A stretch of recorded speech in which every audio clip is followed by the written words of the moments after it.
Kaayuhan lamang sa katawhan og dili pamulitika ang anaa sa hunahuna ni Governor Edwin Cuegov Hobahib sa iyang pagsang-at sa Senado kabahin sa anomalya sa pagpanghatag sa ayuda gikan sa gobyerno. Kini ang gipaniguro ni Kuya Gov sa gipahinabo nga Senate hearing niadtong Enero 23 kalabot sa maong issue ilawom sa Committee on Public Order and Dangerous Drugs Joint Committee on Social Justice, Welfare and Rural Development nga gipanguluhan ni Senador Ronald Bato de la Rosa. Kaya nandito ako tumayo hindi bilang pamulitika, kung hindi tumayo ko bilang ama ng probinsya para maprotektahan ko ang aking constituents at maprotektahan ko ang pera ng bansa na walang mag-abuso na politiko o tauhan ng politiko po na lumabas ang katotohanan at maparusahan po ang may kagagawan nito. Sulti sa gobernador nga ang iyang tuyo nga aron mogawas ang kamatuoran, tapuso na ang pagpahimulos sa mga pobre ug aron motubag ang mga responsable niini.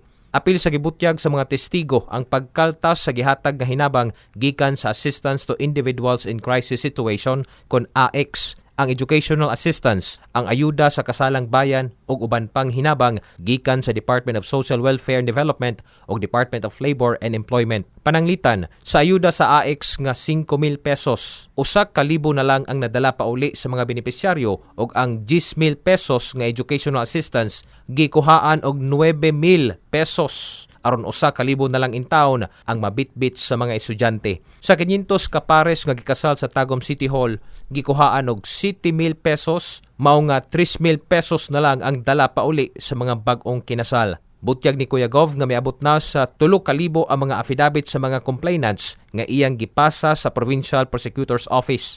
Gipasalig ni De La Rosa og ubang miyembros komitiba nga suportado nila ang maong kausa sa gobernador. Lalabas ang katotohanan. Huwag kang mag-alala dyan. Because yung kagustuhan mo na lalabas ang katotohanan at managot ang dapat mananagot, kung kagustuhan mo yan, kagustuhan rin namin yan. Thank you so much, Mr. Chair. Pareho tayo ng kagustuhan Yes, dito.